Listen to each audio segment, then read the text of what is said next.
small town dream to a worldwide phenomenon, DailyDrivenExotics went from YouTube nobodies to ruling the supercar scene. With insane builds, wild controversy, and business genius, this is how Damon Fryer built a supercar empire. Before DDE was a household name, it all started with one guy, a camera, and a dream. Damon Fryer wasn't your average YouTuber. He was a businessman with a passion for fast cars and even faster lifestyle.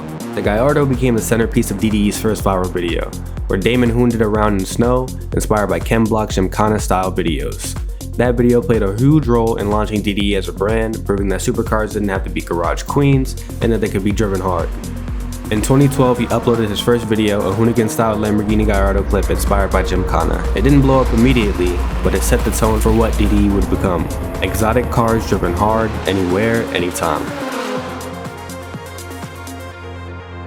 Every great empire has two masterminds. Enter Dave Coulter. Damon and Dave met through the local car scene, but their connection went deeper than just cars. I break things, Damon fixes them. Yeah, and I make sure we don't go broke doing it. Dave, the business-savvy strategist, quickly became the backbone of DDE, where Damon was a wild personality pushing limits. Dave made sure the brand stayed profitable, and their chemistry was electric. Damon brought the chaos, Dave kept the ship steady, and without Dave, DDE might have just been another failed YouTube channel. But their partnership was more than just a business. 6 years ago, Damon surprised Dave with his first supercar, a manual Audi R8. I bought you a car. This has nothing to do with me. Seriously? Dude, this is your car.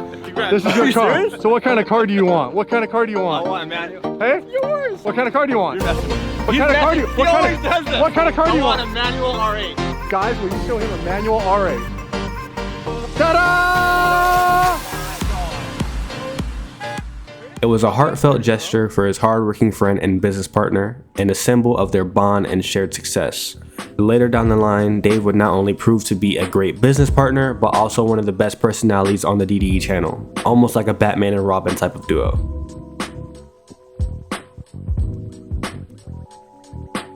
DDE wasn't just about showing off expensive cars, it was about breaking the rules of the supercar culture. This was about driving these cars like they were meant to be driven, and sometimes that led to wild moments. The answer There's your answer. clearly. Hold on. Oh, you broke some Damon quickly gained a reputation for pushing limits, sometimes too far. He's been pulled over more times than he can count, and nearly blew up his Huracan at the burn yard.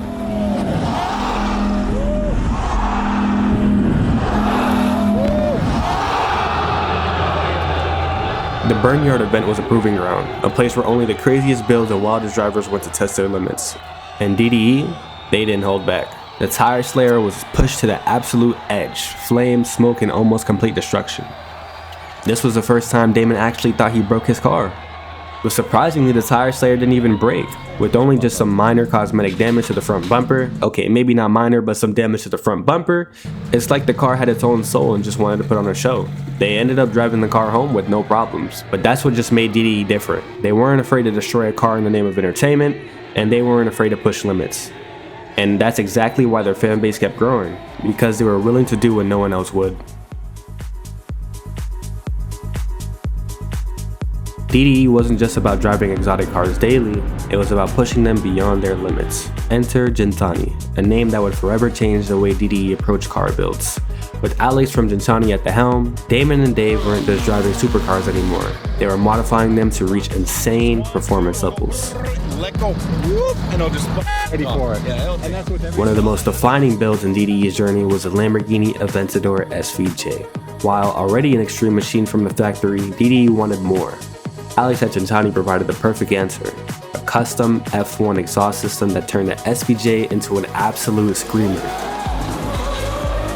This car wasn't just another build, it became the face of DDE, their rally trophy, and an icon in their collection.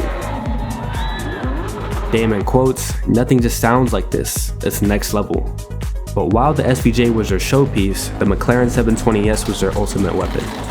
Built by Gintani, this car redefined what a street-driven supercar could be. It was absurdly fast, brutally loud, and undeniably one of the craziest McLarens on YouTube. He's red! I'm gonna throw my gum up. I almost choked on my gum. You crazy mofo. Then, in a moment that stunned the community, the 720S came to a halt. up behind me and just drove through the back of my car when all the cars were trying to come in here. These guys were all slowing down, so we all slowed down and someone just came blowing up and I don't know who it was. They drove through all this. It was a massive setback, halting one of the most extreme DDE builds. But as always, Damon and Dave weren't about to quit. Even with such an extreme event, they still put out videos daily and focused on the other cars while the 720S was being rebuilt behind the scenes. And as of recently, Gintani has said that the 720S is already in the process of returning, more insane than ever before. Yeah, hopefully by 2 weeks. 2 weeks, yeah. But not every build was about speed alone. While the SVJ was a trophy car and the 720S was a street king, the Ferrari F12 was something completely different.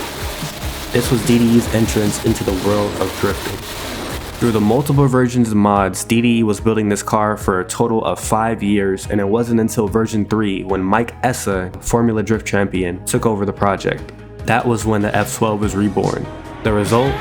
A V12 powered tire shredding monster built to follow in the footsteps of the legendary Hoonigan cars. It wasn't just about the straight line speed anymore. Damon quotes, "This thing is absolutely mental, unlike anything we've ever built before." From daily driving exotics to tuning them into absolute monsters, DDE had officially changed the game. They weren't just YouTubers anymore. They were shaping the very culture of high-performance street builds. Rallies weren't just content, they became a lifestyle. From the Gold Rush Rally to the legendary Gumball 3000, DDE took their chaos worldwide. But these events aren't cheap. Gumball alone, a $175,000 investment for shipping, insurance, and travel. But for DDE, it wasn't just about the cost. It was about proving they belonged among the elite. Over a week-long journey, teams drive thousands of miles across multiple countries, facing mechanical failures, police encounters, and pure exhaustion. But DDE thrived in this environment. Their SVJ became a rolling billboard for chaos, flame shooting, exhaust screaming, leaving their mark on every stop along the way. Wherever they went, fans followed. DDE was no longer just a YouTube channel, it had become an international brand. Damon and Dave weren't just participants. They ended up being some of the most recognizable faces in the rally world. Damon quotes, "I remember thinking this is it. This is where we need to be. Gumball is a proving ground for the biggest players in the exotic car scene, and we were right in the middle of it." But rallies weren't just for fun, they were strategic, and the exposure that they got from these events helped cement DDE's position at the top of the car scene. Their cars weren't just built to perform, they were built to steal the show. Damon quotes, "We're just getting started. The goal isn't just to make videos, it's to change the game. We want to take this thing beyond YouTube." From a guy with a camera and a dream to a global automotive powerhouse, this is the story of Daily Driven Exotics.